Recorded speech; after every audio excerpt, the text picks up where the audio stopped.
breaking all the rules. I don't know what's happening here, Nicole, but something's crazy is going on.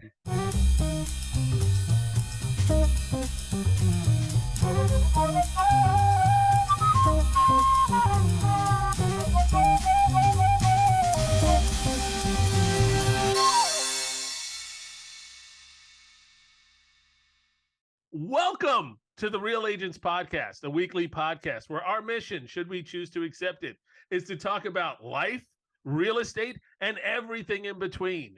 So if you like your advice and insights shaken and not stirred, well, then this is the podcast for you. That's Nicole Dash. And that's Eric Carrington. And we And are the Real Agents. Nailed it. Got it. 400 episodes, we finally got it right. You're killing it, Nicole. You're killing it. I'm killing it. You're killing it. Yeah, no, you're killing it, man. What a week. How are you feeling now that we're back from Honduras? How are things going for you? You know, I'm still kind of getting my bearings. It's weird. I at first I was just tired and trying to get back into a routine. And now this is going to sound terrible. And I don't know. I was sitting in a meeting and someone was talking and complaining about something. And all I could think about was like, really? Is that important? I don't know. So I want to say I'm changed. Maybe it's short term. Maybe it's just me not having a lot of patience for certain people. But yeah, I'm noticing little changes like that. How about you? Exactly the same. I had all these honeydews that were around the house before we left. And when I got back, I looked at the pile of stuff that I hadn't taken care of, and I just plowed through it. And I got all these accolades from Felicia. She was like, "Oh, wow, you got that done. You did that." And I was like, "Yeah." And it wasn't that hard. It wasn't that big a deal. No, it wasn't. It was pretty darn easy, actually. You're productive. I didn't want to do anything. I didn't even want to look. I threw all my clothes in the laundry right when I got back, but my suitcase is still sitting in a corner somewhere waiting to be put away. Put away your suitcase. I know. Put it away. It's bad. Put it away. No, it's been, I haven't been able to shake like that feeling from the trip. You know what I mean? Mm-hmm. Like, it's hard for me to get motivated for work because I'm still in that mode of wanting to keep doing what we were doing there in Honduras, and I can't really put my finger on what that means, what I mean by that, but it's like, it felt like what we were doing there was so far and removed from our day-to-day here, and the time and effort it takes to be successful at our business. I almost feel like I want to be back there doing what we were doing there rather than here doing this. Does that make sense? Absolutely. It's so strange because we were working so hard. We were waking up early. We were, getting sweaty, and it was just such labor, and but it felt good. Yeah, and it was, I don't want to use the word quantifiable, but you felt like at the end of the day, you started the day 3 blocks high and you finished the day 6 blocks high. You could see it. And there was a reason for the sweat kind of thing. And then you get back and it's phone calls, and it's, there's some rejection thrown in there. It's a dull open house. Yeah. And you just don't get that same kind of, for lack of a better term, that same kind of high as you got while you were there. I don't want to say it's disappointing, but it's a little disappointing. Yeah. Well, and just think, we're back to our real world, our real life, right? This is our real world, our real life, but that's their real world and that's their real life. And we've seen it now. Yes. So I think that's part of it, right? It's like we've seen this other way of living, and it's hard to shake. It really is. Yeah. And I can't shake the feeling of, I want to go back and continue to help. Mm-hmm. I felt like there's so much more that I could do. I'll shake it off as soon as I start looking at my bank account and seeing that the money's going away and not coming in. That's gonna that's gonna motivate me, I guess. I hope so. Um, I don't know. That felt weird. What just happened? I don't know. so we were just saying we're breaking all the rules. I don't know what's happening here, Nicole, but something's crazy is going on. You All said right, anyway. figure it out. All right, he figured it out. No, so you get what I mean. Do you understand what I'm saying? Does that? I just gotta shake the whole. It was so impactful, the trip to Honduras, and it affected me, in ways I didn't expect it to affect me, and it's just hard to shake it and get back into the swing of things here. Yeah. Eh, And it's hard it sounds weird. to vocalize it because even though we like to talk, both of us, Yeah. it's hard for me to like when I talk to my husband or my kids or my family, I'm trying to explain it. It's just stories, which is great, but I can't explain the feeling. Yeah, yeah. I mean, it was so weird. It's like on that drive back, it took us 6 hours. Well, it took us about 5 hours to get from Copan Ruinas to the airport. And during that trip back, I know what you were doing because I looked back, you were fast asleep. I was asleep. I was out. And I and didn't. you, I didn't want to look at the roads. I was scared, so I I know, slept. that drive was crazy, wasn't it? But you were snoring. You look like you were getting some much needed rest. But I was thinking like, oh boy, do I want to do this again? You know, it was such a commitment. Do I want to go through this again? And now that I'm here, it's like now that I'm back, I can't wait to do it again. Yeah. It's not even a question. It's just, okay, when are we going to do this again? How are we going to coordinate this so we can make it happen again? And who am I going to bring along with me this time? Yeah, me too. I want to bring my sons, but I mean the older one who's out of school already. I really want to bring him. I really feel like I want to introduce this to people. I would love for my husband to go. I don't know if that's something Ha. he would Ha. do, but What are the chances? What are the odds? they're low. Well, it's not that, he's wouldn't be good on the work side or anything like that. It's just No. more the leaving for a whole week to do that is such a sacrifice. And honestly, I probably at this point in our lives, I need him to be home if I do that. Yeah. So And how could you possibly coordinate it? yeah. Yeah. What was it like for little Savannah when you came home? Oh, it was great. I mean, I was, I had a lot of mom guilt leaving her and I kept saying like, I hope she doesn't forget me, which is ridiculous. The second I came home very late that night. So when she woke up in the morning, I went into her room and she looked at me and then I just picked her up and she put her head on my shoulder and she just hugged me Oh, stop it. for a little while. It just for like then it was it. That was it. Like nothing. Like on with the regular schedule, So, but that one moment was very sweet and tender, and I was like, "Oh, my baby." Oh, how did Yeah, you not wake her up the moment you came home? I wanted to, but it was very late. It was very late. It was like 11. You were even later, right? You were like midnight. Yes. Yeah, Yeah, I got home at midnight and the first thing I did was make a grilled cheese sandwich because I was starving. yeah.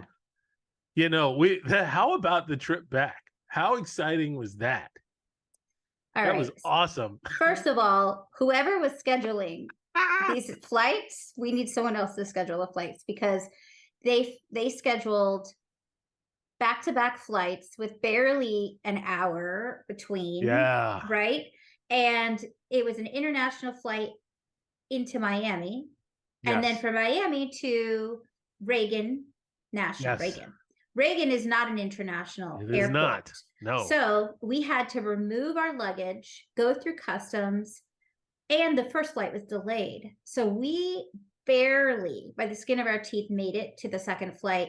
And it was like, it should have been a movie. Like it should have been that scene should have been in a movie. Like we're all there you didn't have any luggage to take off. I know, and I So left you. I was like, you let you guys it's can all do right. it. I was like, just we were all like every person for themselves. Like it was just like, if you make it, that's great. So you run ahead. Yeah. I didn't, and you don't know what's next, right? So I'm Oh, like, finally, my luggage was the first one off the ramp. And I was like, I'm so lucky. Thank you. I grab it. I said, I'm going to make it.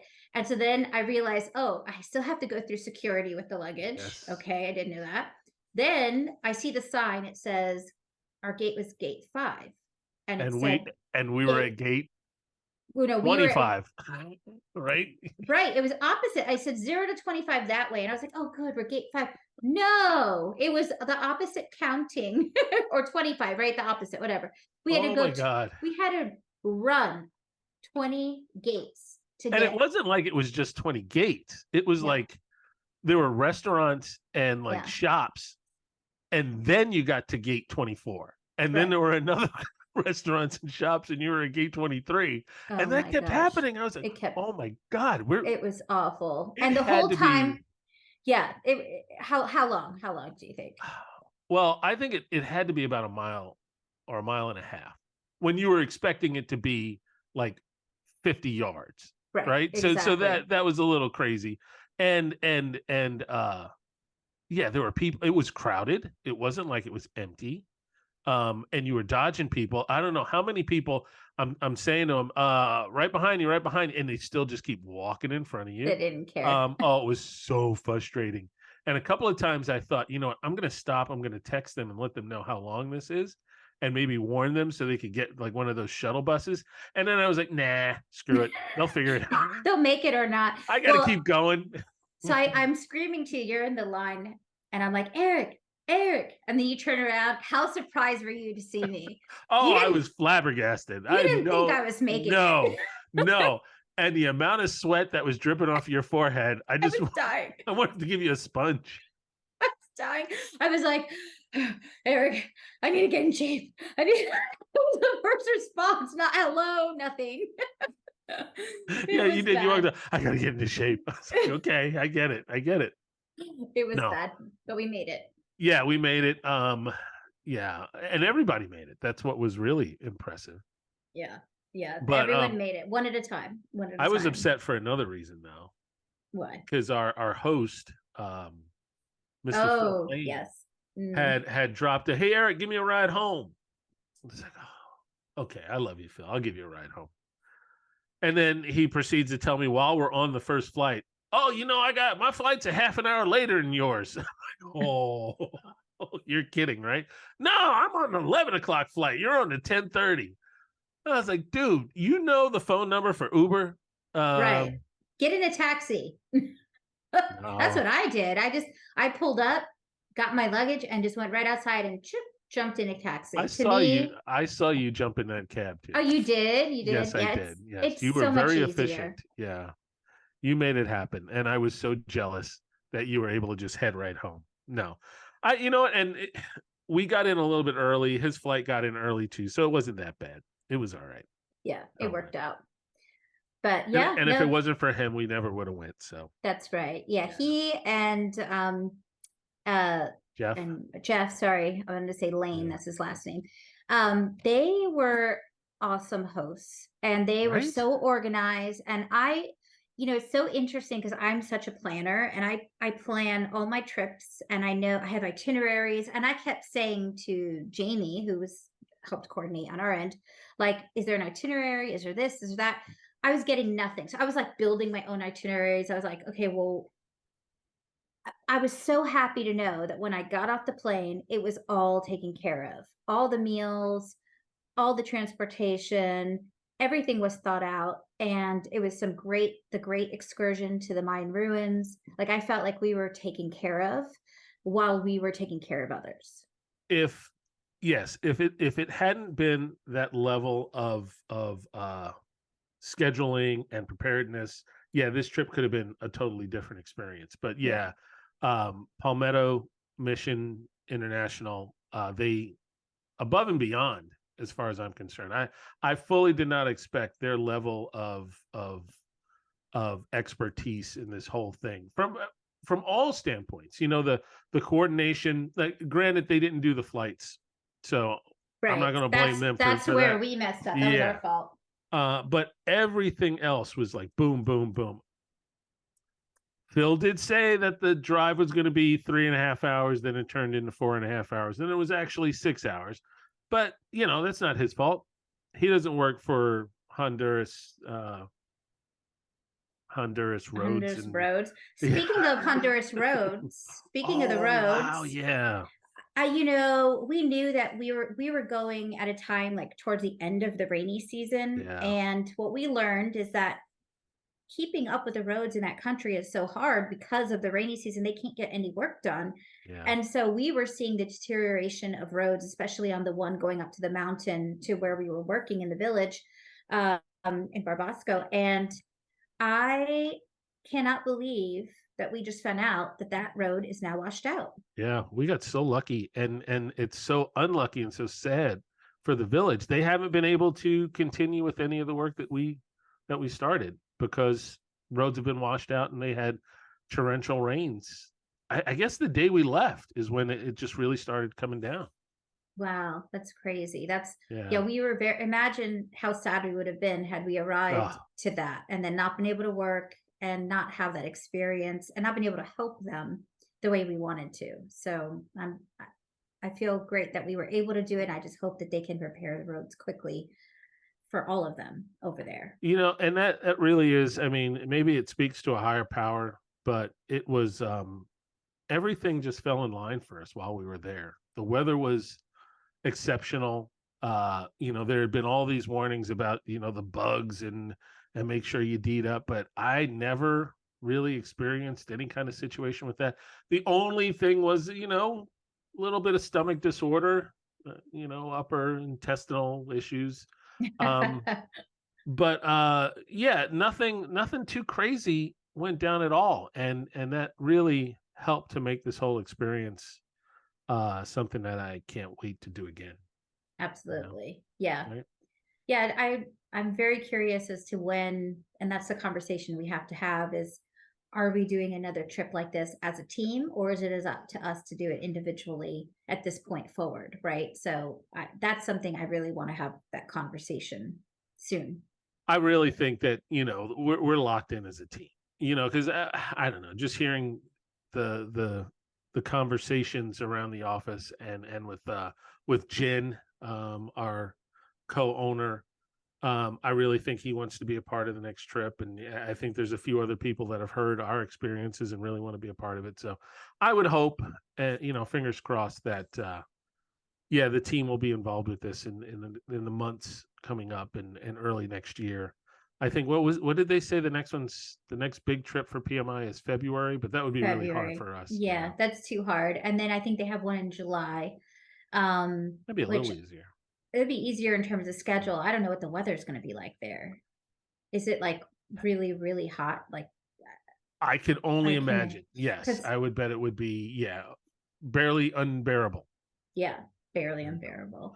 And the town, so the exciting thing is we had the opportunity to see what their next village and project is going to be. We had that preview going to the other town and just seeing, we talked about in the last podcast a little bit about the different landscape between, one mountain to the other mountain and the people and their needs. And but it was just the thing that struck me the most was they hadn't gained the trust yet, right? In the village we were in, they started months and months ago there. Yeah. And so the villagers were actually seeing the results. They were building the houses, they were at the final stages of building their houses, about to get concrete poured for their floors. So they were embracing us, like so grateful, tears in their eyes, like just because they knew everything that was promised to them was happening.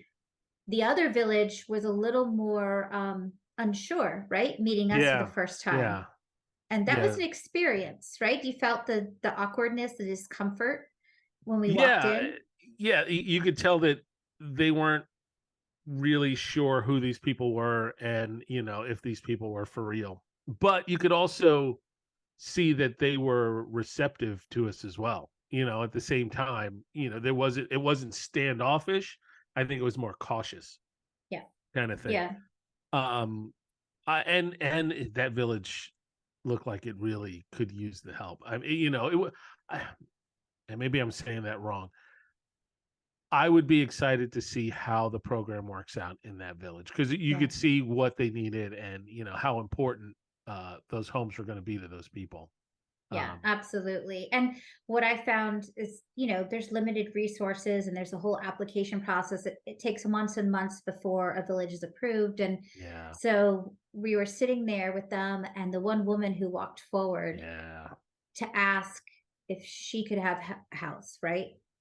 Um, and it was just really, you yeah, realize like you can't help everyone, but they all deserve help. And so yeah, you can do the best you can. And Jeff said quietly next to me, I don't know if you heard him, because the mayor was talking and Carla's translating and we're all listening. And then he's like, yeah, he's fighting for his people. yeah. You know what? It struck me as just a little weird. I wasn't sure how to react to it. Was how matter of fact Jeff was when talking to the people. When Mm-hmm. that lady, she asked, could you help me with a house? He was matter of fact with her.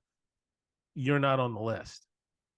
There wasn't any sugarcoating it. There wasn't well, we're going to do what we can and we're going to try to, none of that. It was, look, this is what we can do and Yeah. this is what we're going to do, and unfortunately you're not on the list right now. Right. And I wasn't sure how to react to that, but I've come to terms with that's the only way to answer that. Yeah. you know Yeah. If you want their trust, and this is in yeah, business in general, right? If you want yeah. someone to trust you, you need to be honest with them, and you Mhm. can't just give false promise or false hope, Yep, right? If I'm selling someone's house, to kind of bring it back to like real estate a little bit, there if you go. I'm selling someone's house and I'm sitting with them and we're looking at the condition of their home and the pricing, and then I'm looking online at all the comps and all the pictures of all the conditions, I have to be honest and I have to bring them to the realization like, well, you have a 1950s bathroom and kitchen and carpet in the living room. And this house that sold for this amount has fully updated everything. So where do you feel like you fit in? Right. So it's like can I price it for this amount? No, and this is why. Make them Right. come to the conclusion, right? Yeah. Yeah. I always have to make them come to the conclusion. I am so glad you brought it back to real estate. So good, good. And then we're going to take a break. And when we come back, we're going to even bring it more back. Does that make any sense? We're going to bring it back to real estate. Back. Back. All right. We'll be right back. When we get back, we're going to bring it back. And we're back. Yes, we are. Back. We're back. So Eric, we just had a really great day yesterday. It was our annual strategic meeting for our team. We call it Build Day. It's kind of strategic planning, right? Where we Yeah. talk about our vision, where we're going, we get some inspiration, we get some tactical advice. And we both had a chance to share with the team a little bit. I had a chance to sit with Carla and update a little bit about our trip to Honduras. And we showed a video, and I tried not to cry sharing You the made me story. cry again, all over again. I heard the story and I cried again. Yeah. I held it together though, but I think it was impactful. But then you had a chance to share your story, and you were awesome. You're incredible. I loved all of your props. I loved what you had to say. I learned stuff about you that I didn't know. And so why don't you share with everyone that Oh, I experience? am not doing that again. Well, you No, don't it have to was. give this your I know. experience. How was it You for know, you? so yeah, I don't have a problem with speaking in front of people. I actually enjoy it. I love telling jokes, and part of who I am is I like long form jokes that I can grab people's attention and get them going and then hit them with the punchline. So yeah, public speaking has always been something I enjoy doing, but for some reason this was incredibly hard, and it was yeah, I was excited about it, but I was also really nervous. A lot of the stuff that I talked about are things that I had never shared with people. especially people in that group. And, you know, I felt a little vulnerable at times, but the goal was to talk about, you know, the person that I choose to be. That was the topic. And, um, the catch, the whole kind of hook to it was, you know, the person I choose to be is always changing. It's always, you know, you're always adapting to your situation, and you have a standard and a goal that you want to meet, and you're always striving to be there. And sometimes the road to that goal changes. And it was yeah, it was it was fun. It was fun doing it. You know, I got to talk about uh Mr. Producer a little bit, and I got to talk about you know, my high school days, my college days, and Oh my gosh. some of the experiences. Yeah. I didn't know that you were a runner like that. Like, Right? I know. okay, I didn't know that story. I didn't know.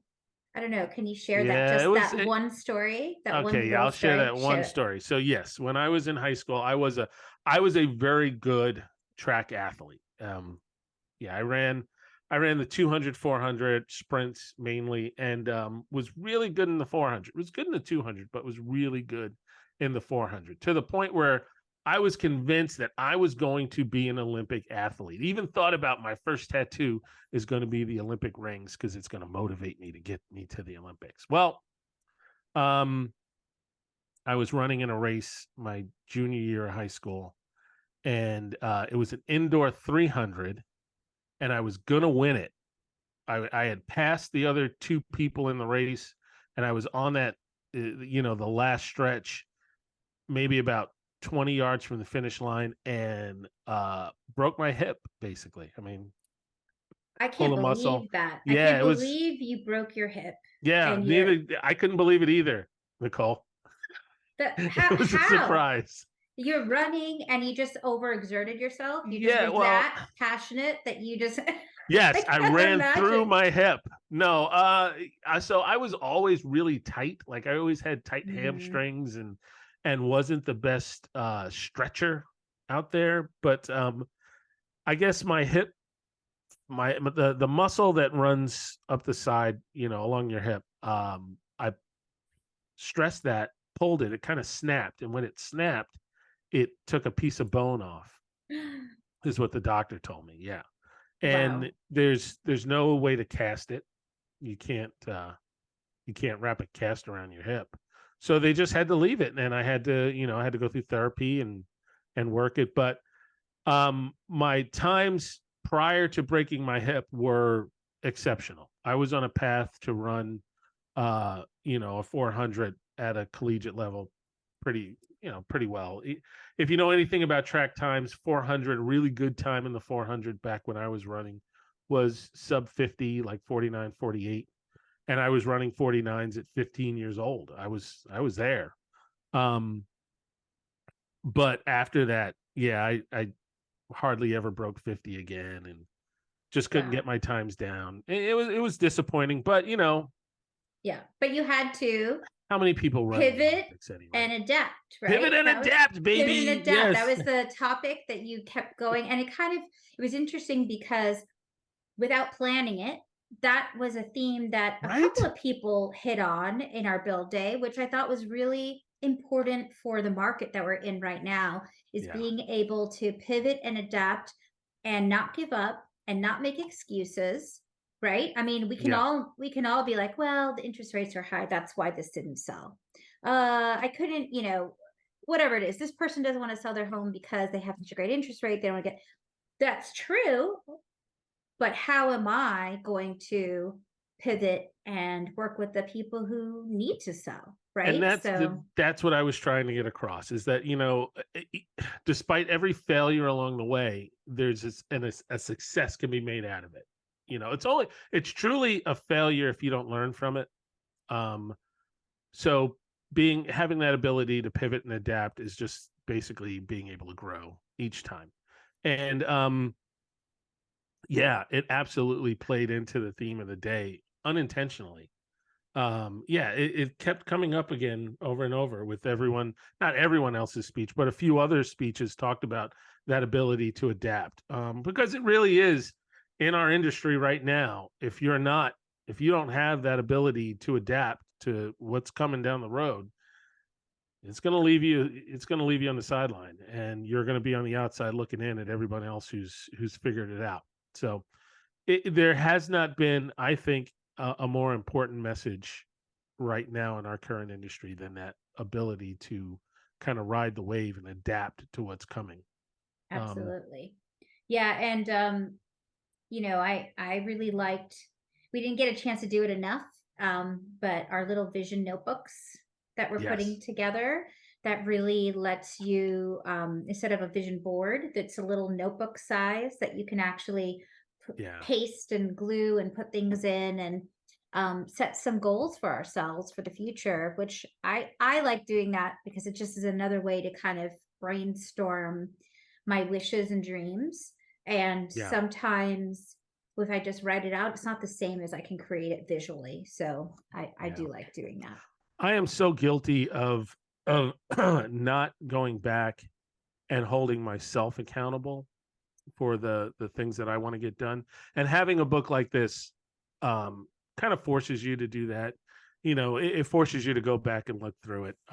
I used to journal quite a bit when I was younger, but I just kind of got out of it. And this will give me an opportunity to get back into it again. I started doing it again in Honduras, and this is just it's a nice little natural progression. I'm going to be able to carry it over. I'm going to be able to use our vision notebook to help me stay accountable for the things that I want to get done for next year. So yeah, that was a really neat and cool addition to the day. Um, I loved what you and Carla did too, and sharing your experiences. I also loved Laura, our operations manager, taking the forefront and hosting. She had never Hmm. done anything like that No, before, and she was really good. She really embraced it and showed a side of herself that I don't think any of us had seen before. And absolutely. yeah, she was awesome. She was really Yeah. good.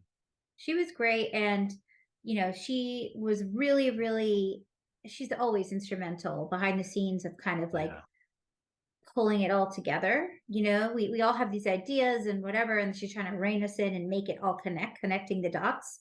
And so hopefully in a future episode, we'll be able to hear from her. I hope so. I hope so. I hope she'll join us because she really has a lot that she does, and she likes to work behind the scenes for a lot of it. And so when she steps out, it's just refreshing to see, because people need to see that part of her.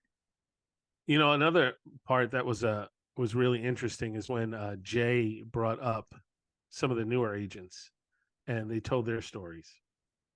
Just to hear, how they've progressed from where they started to where they are now. That was inspirational too. Yeah. To hear folks that put words into action and are really doing it. That's at any level you're at. It's always inspiring to hear someone's journey and how they're progressing and being successful. I was really I was I was impressed with each one of them Yeah, and with and what they had to how say. how real estate has had an impact on their lives, right? They've purchased homes, they've been able to do investments. I mean, there's so much that being in this business and in this industry can open doors and really, bring you to, as Ashley said, you know, the backyard of the dreams that she never thought she would ever have, right? She never believed that she owned a single family home. She never believed Yeah. she'd have a backyard. And I think she shared that every day she would pass that house on walking her dog and could only fantasize until all of a sudden it was a reality. So that was Yeah. really, I loved that story. The one thing I would like to see us showcase more of is the admin part of our staff. I really think they're a group of unsung heroes.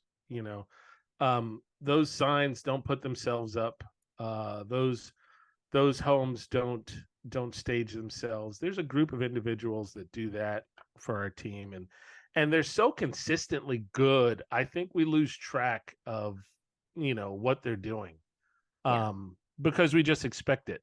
And I really would like to see them get a little more love than what they get, and unfortunately, I don't know if that's the fault of anybody in our organization, or maybe this is just something I'm feeling in a vacuum, but I would love to shout them out more and see them get more accolades, see them represented a little bit more on our team, just because I think they're such an important part. I don't know. Does that No, make sense? absolutely. Absolutely. That's why I love that Laura was up there. Yeah. In the future, it'd be great to have a couple more voices and stories from some other people on the team as well. So Yeah.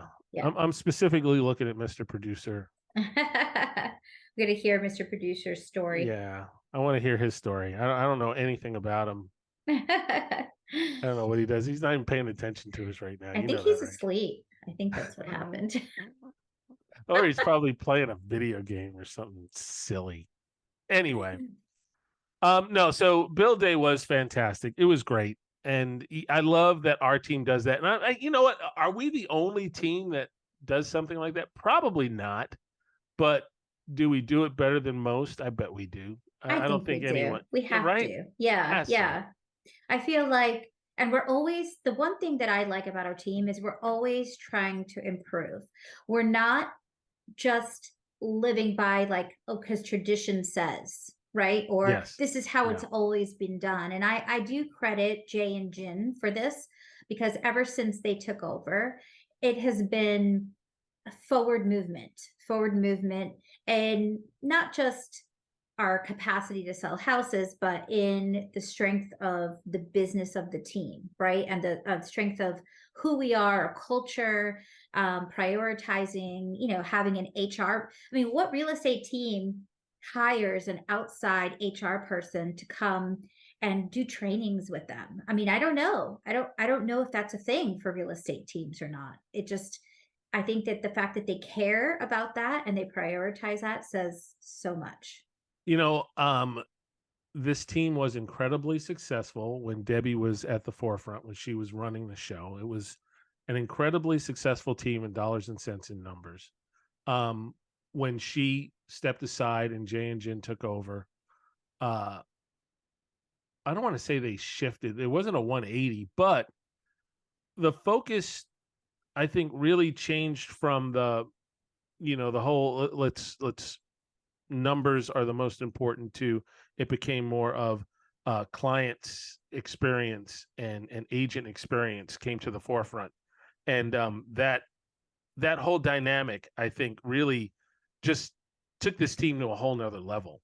And having been there for a few years before that and then into now, I can tell you that um that shift has just, I think, sent us into the stratosphere.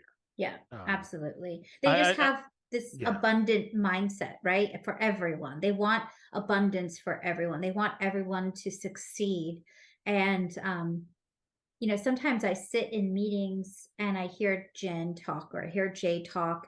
And the one thing that's so clear to me is they care about the success of each individual on the team, uh, to the point where it's part of the culture. It's like, no, we need to help them be successful.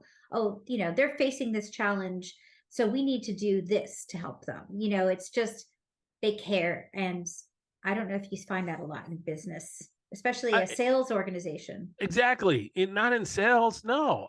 It's such a cutthroat dog eat dog. I'm out for myself kind of situation. Typically, that you know, our team is a breath of fresh air. I mean, maybe we're saying that just because that's our reality, but I gotta think that we just we do it better, Yeah. right?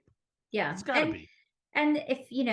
if anyone is thinking of joining our team in any way, right? Listening to this and thinking of joining our team, um, we're not just saying that to say it. Like I drank the Kool-Aid a while ago, and Yes. I do think that there isn't anything comparable, and you could always try to go it on your own, but weathering the storm is so much better when you have people around you who want you to succeed too. let's be honest, Nicole, if anyone is still listening to the podcast, what, 40 minutes in, they want to join our team. So just come on. They're in. Just come on. All right. On that note, we're going to take another break and we'll be right back with more great information. And we'll even give you the address so where you can come on down and join our team. All right. We'll see you in a minute. Bye. And we're back. And I just want to say thank you so much for hanging out with us for another fantastic episode of Real Agents Podcast. Be sure to do what, Nicole? Like and subscribe. Leave us a comment. 5 stars. 5 stars. It has to be 5 stars. Anything less is a mistake. 5 stars. So, on that note, come on back next week for more Real Agents of Fun, Real Agents of Change, and Real Agents of Real Estate. We'll see you next week. Bye.